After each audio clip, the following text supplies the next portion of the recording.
Books that स्पीकमध्ये तुम्हा सर्वांचं स्वागत आहे. इयत्ता 10वी मराठी अक्षर भारती या पाठ्यपुस्तकातील एक धडा पाहूया. बीज पेरले गेले. लेखक चंदू बोर्डे. गोष्टीसाठी आभार. महाराष्ट्र राज्य पाठ्यपुस्तक निर्मिती आणि अभ्यासक्रम संशोधन मंडळ, पुणे. गोष्टीचं वाचन आसावरी दोशी. ही गोष्ट किशोर दिवाळी अंक 1972 या अंकामध्ये प्रसिद्ध झाली होती.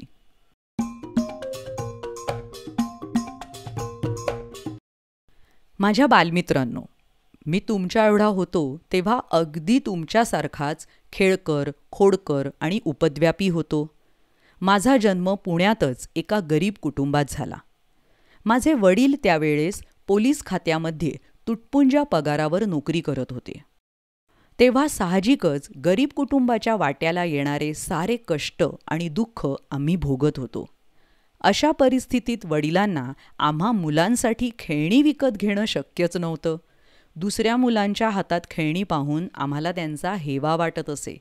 तरी पण गल्लीतील मुलांना जमा करून उन्हातान्हात विटीदांडू खेळणं, पतंग उडवणं, कधीमधी कॅम्पमधील कॅनॉलमध्ये चोरून पोहणं, कैऱ्या पेरू पाडून त्यांचा यथेच्छ स्वाद घेणं, घरात जळणासाठी आणलेल्या लाकडांमधूनच बॅट आणि स्टंप तयार करणं आणि कुठून तरी जुना पुराणा बॉल पैदा करून क्रिकेट खेळणं, असा माझा दिवसभराचा कार्यक्रम असायचा.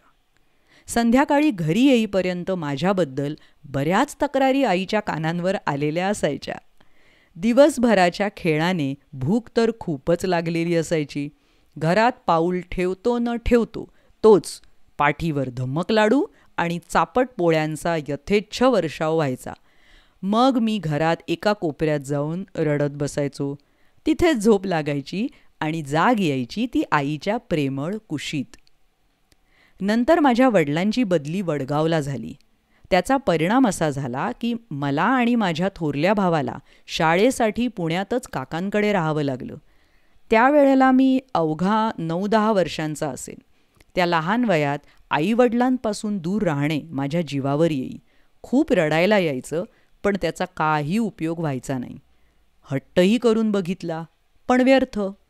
आम्हाला सोडून जाणे आईवडिलांच्याही जीवावर आले होते, परंतु मुलाने चांगले शिकावे, मोठा ऑफिसर व्हावे व घराण्याचे नाव उज्ज्वल करावे, या उद्देशाने त्यांनी कसेबसे मन घट्ट करून आमचा निरोप घेतला.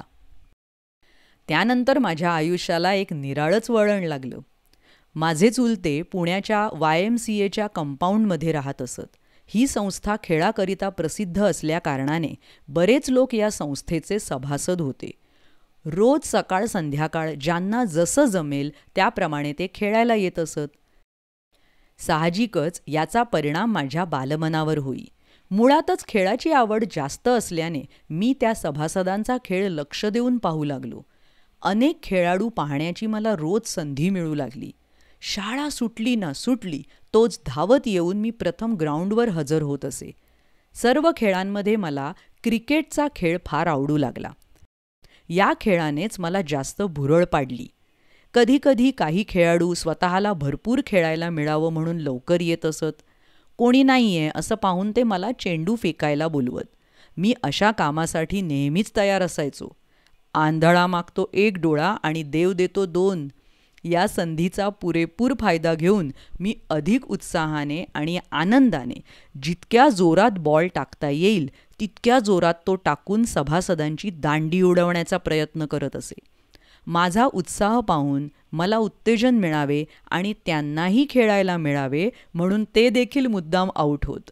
तेव्हा माझी छाती आनंदाने फुगत असे आणि मी अधिक जोराने चेंडू फेकत असे. मात्र जेव्हा इतर सभासद येत तेव्हा नाईलाजाने त्यांना बॉल द्यावा लागे.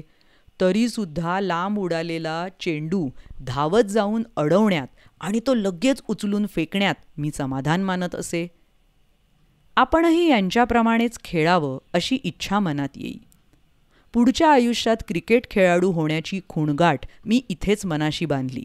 प्रॅक्टिस संपल्यावर चेंडू गोळा करू लागणे, दुसऱ्या दिवसासाठी ग्राउंडवर पाणी मारणे इत्यादी कामात मी ग्राउंड्समनला आनंदाने मदत करत असे.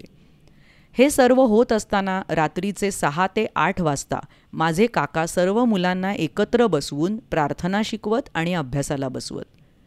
त्यानंतर एक आनंदाची गोष्ट घडली. माझ्या वडिलांची बदली परत पुण्यास झाली. माझ्या आईवडिलांना YMCAमधील खेळाडूंकडून माझ्या खेळाबाबत स्तुतीपर उद्गार ऐकू येऊ लागले. ते ऐकून त्यांना आनंद वाटे. माझे वडील स्वतः व्हॉलीबॉल चॅम्पियन होते, त्यामुळे ते मला खेळात नेहमीच प्रोत्साहन देत.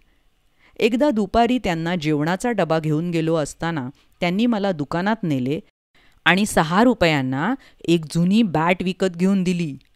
ती बॅट पाहून माझा आनंद गगनात मावेना. मी तसाच ती बॅट घेऊन मित्रांना दाखवत सुटलो. त्यावेळेला वडिलांचा मासिक पगार अवघा 24 रुपये होता. माझे वडील अभ्यास आणि शाळा या बाबतीत फारच कडक असत. एकदा मी शाळा चुकवून ग्राउंडवर क्रिकेटचा एक मित्रत्वाचा सामना पाहत बसलो होतो. वडील घरी आले तेव्हा त्यांनी मला पाहिलं आणि संतापाने छड्या मारत शाळेत नेऊन बसवलं. त्या क्षणापासून मी शाळा मात्र कधीच चुकवली नाही. 1945 साली भारतात ऑस्ट्रेलियन सर्व्हिसेसचा एक क्रिकेट संघ पुण्यात आला होता. पुना क्लबच्या ग्राउंडवर त्यांची एक मॅच झाली. या सामन्याला अर्थात तिकीट होते आणि मैदानावर गोलाकार कनात घालण्यात आली होती. त्यामुळे आतमध्ये जाण्याचे सर्व मार्ग बंद होते. ही मॅच तर पाहायलाच पाहिजे आणि तीही फुकटात, म्हणून माझी धडपड सुरू झाली. सुदैवाने हा प्रश्न ग्राउंडच्या बाजूला असलेल्या मोठाल्या झाडांनी सोडवला. माझ्या काही मित्रांसहित झाडावर बसून मी दिवसभर मॅच पाहत होतो आणि अजूनही वाटतं की पुन्हा एकदा तसंच झाडावर चढावं आणि तिथूनच मनसोक्त मॅच पाहावी. मी आणि माझे मित्र मॅचचं वर्णन आमच्या बुद्धीप्रमाणे जोरजोरात हातवारे करून इतरांना ऐकवत असू. दिवसाचा खेळ झाल्यावर कोणी झेल कसा घेतला, कसा सोडला, दांडी कशी उडाली, चौकार कसा मारला याची रसभरीत चर्चा करतच आम्ही चालत चालत घरी परतत असू. झेल म्हणजे कॅच, दांडी उडणं म्हणजे आपण क्लीन बोल्ड म्हणतो तसं, आणि चौकार म्हणजे 4. ही मॅच पाहिल्यावर तिचा माझ्या मनावर फारच परिणाम झाला. विशेषतः मॅच संपल्यावर खेळाडूंच्या स्वाक्षऱ्या घेण्यासाठी जी झिम्मड उडते तेव्हाचे ते दृश्य काळजात भिडले. काही खेळाडू आनंदाने स्वाक्षरी देत होते तर काही मात्र नाकारत होते. हा सर्व सोहळा पाहून मनात आलं की आपणही एक मोठं खेळाडू व्हावं. मग आपल्या भोवतीही अशीच स्वाक्षरीसाठी गर्दी होईल. बस तेव्हापासून स्वाक्षरीच्या तालमीला सुरुवात झाली.